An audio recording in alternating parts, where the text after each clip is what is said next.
2016 প্যানেলের যোগ্য তালিকা প্রকাশের মাধ্যমে যোগ্য চাকরিহারাদের চাকরি পুনর্বহালের দাবি জানিয়ে বুধবার এসএসসি অভিযানের ডাক দিল যোগ্য শিক্ষক শিক্ষিকারা, শিক্ষাকর্মী এবং অনশন মঞ্চ।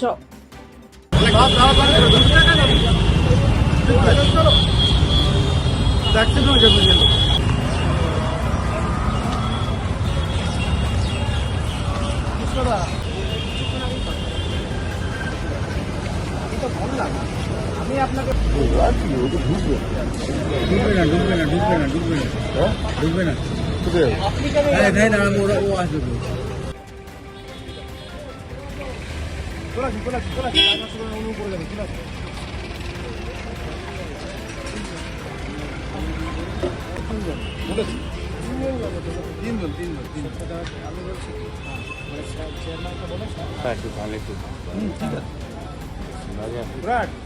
ওনাকে নিয়ে যাও,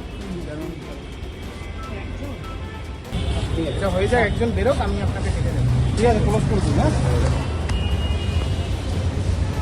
আমরা আমাদের এসএসসি 2016 প্যানেল বাতিল হওয়ার পরে আমরা এ যাবৎ প্রায় 100 বার চিঠি দিয়েছি স্কুল সার্ভিস কমিশনের মাননীয় চেয়ারম্যান এবং রাজ্য সরকারকে, রাজ্যের মাননীয় মুখ্যমন্ত্রীকে, যে যোগ্যদের তালিকা প্রকাশ করতে হবে।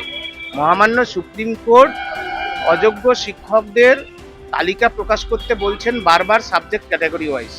আমরা বলছি যে যোগ্যদের তালিকা দিন, সুপ্রিম কোর্টে কিউরেটিভ পিটিশন বাকি আছে। আমরা সেই তালিকা নিয়ে সুপ্রিম কোর্টে যাব। এসএসসি 2016 প্যানেলের SLST 1 যোগ্যদের চাকরি ফেরাতে হবে। রাজ্য সরকারকে যোগ্য তালিকা দিয়ে প্রত্যেক যোগ্যর ধারাবাহিকতা সহ পুনর্বহাল করতে হবে চাকরিতে। সেই দাবিতে আমরা এসএসসি অভিযানে যাচ্ছি। আজকে আমরা চিঠি দিয়েছি, দেখা তো করতে হবে, পালিয়ে বেড়ালে হবে না তো। চাকরি চুরি করেছে কারা? স্কুল সার্ভিস কমিশন, বোর্ড, রাজ্য সরকার। তার চোরেরা পালিয়ে বেড়ালে হবে?